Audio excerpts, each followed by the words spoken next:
या पुढील बातमीकडे बातमी आहे धनगर आरक्षणासंदर्भात। धनगर आरक्षणाची याचिका उच्च न्यायालयाने फेटाळून लावली। त्यामुळे धनगरांना आता एसटी प्रवर्गातून आरक्षण मिळणार नाही।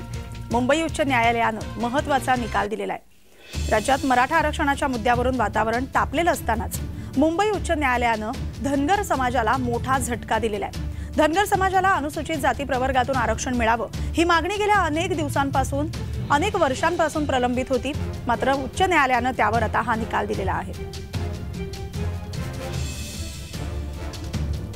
या पिटिशन एकच म्हणणं होतं की धनगर आणि धनगर एकच आहेत आणि आता धनगर या ठिकाणी नाहीत म्हणून आम्हाला सवलती लागू कराव्यात अशा प्रकारच्या मागणीने ह्या सगळ्या पिटिशन केल्या होत्या।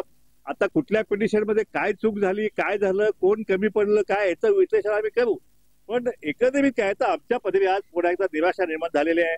आम्ही सरकारकडे आता पुन्हा एकदा मागणं करत आहोत की आपण ताबडतोब आता या निवडणुकीच्या आधी आपण या धनगर समाजाची शिफारस जी आहे ती आपण त्या ठिकाणी करावी।